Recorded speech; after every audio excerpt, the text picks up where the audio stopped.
Ayat 1000 dinar. Bismillahirrahmanirrahim. Wa may yattaqillaha yaj'al lahu makhraja wa yarzuqhu min haitsu la yahtasib. Wa may yatawakkal 'alallahi fahuwa hasbuh. Innallaha balighu amrih. Qad ja'alallahu likulli syai'in qadra.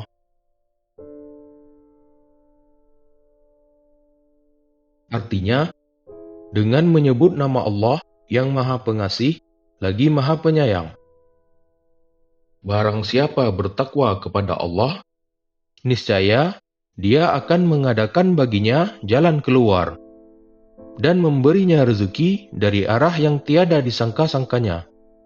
Dan barang siapa yang bertawakal kepada Allah, niscaya Allah akan mencukupkan keperluannya. Sesungguhnya Allah melaksanakan urusan yang dikehendakinya. Sesungguhnya Allah telah mengadakan ketentuan bagi tiap-tiap sesuatu.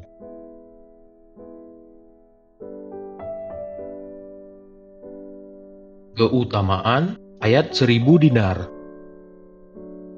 Yang pertama, Allah akan memberikan rezeki tak disangka-sangka. Barang siapa yang bertakwa kepada Allah dalam semua apa yang diperintahkan kepadanya dan meninggalkan semua apa yang dilarang baginya, maka Allah akan menjadikan baginya jalan keluar dari urusannya dan memberinya rezeki dari arah yang tidak disangka-sangkanya, yakni dari arah yang tidak terdetik dalam hatinya.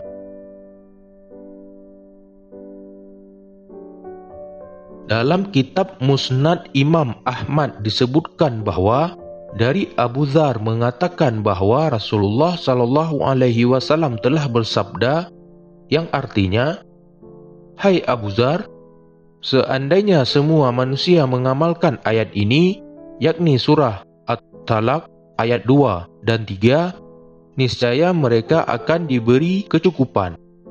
Abu Dzar melanjutkan bahwa lalu Rasulullah Shallallahu Alaihi Wasallam membaca ayat ini berulang-ulang kepadanya hingga ia merasa ngantuk. Dalam riwayat lain disebutkan dari Muhammad ibnu Ali ibnu Abdullah ibnu Abbas mengatakan bahwa Rasulullah Shallallahu Alaihi Wasallam pernah bersabda, yang artinya, barang siapa yang memperbanyak bacaan istighfar, maka Allah akan mengadakan baginya dari setiap kesusahan pemecahannya dan dari setiap kesempitan jalan keluar, dan Allah memberinya rezeki dari arah yang tiada disangka-sangkanya.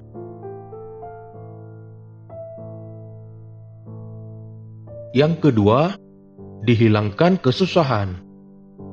Ali ibnu Abu Tallah telah meriwayatkan dari Ibnu Abbas sehubungan dengan makna firman-Nya. Barang siapa yang bertakwa kepada Allah, niscaya Dia akan mengadakan baginya jalan keluar. At-Talaq 2. Bahwa Allah akan menyelamatkannya dari setiap kesusahan di dunia dan akhirat, dan memberinya rezeki dari arah yang tiada disangka-sangkanya. At-Talaq 3.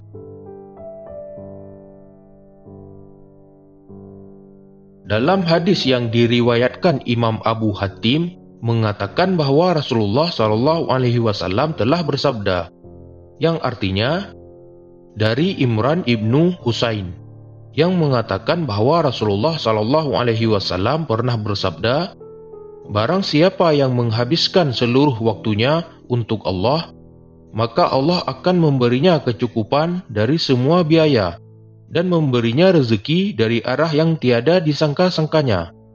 Dan barang siapa yang menghabiskan seluruh waktunya untuk dunia, maka Allah menjadikan dunia menguasai dirinya.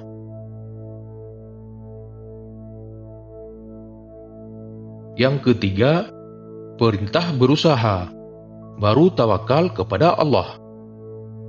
Bagi orang-orang yang bertawakal kepada Allah, tidak saja diberi dan dimudahkan jalan keluar dari kesulitan yang dihadapinya, tetapi juga diberi rezeki oleh Allah dari arah yang tidak disangka-sangka, yang belum pernah terlintas dalam pikirannya. Selanjutnya Allah menyerukan agar mereka bertawakal kepadanya. Karena Allah lah yang mencukupkan keperluannya, mensukseskan urusannya. Bertawakal kepada Allah artinya berserah diri kepadanya, menyerahkan sepenuhnya kepadanya keberhasilan usaha.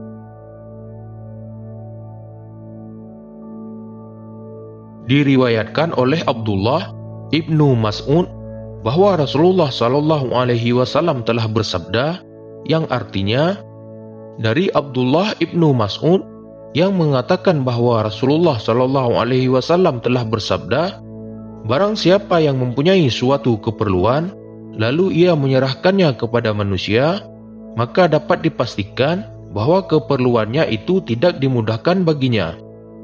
Dan barang siapa yang menyerahkan keperluannya kepada Allah Subhanahu wa Ta'ala, maka Allah akan mendatangkan kepadanya rezeki yang segera atau memberinya kematian yang ditangguhkan, usia yang diperpanjang. Setelah ia berusaha dan memantapkan satu ikhtiar, barulah ia bertawakal. Bukanlah tawakal namanya apabila seorang menyerahkan keadaannya kepada Allah tanpa usaha dan ikhtiar. Berusaha dan berikhtiar dahulu, baru bertawakal menyerahkan diri kepada Allah.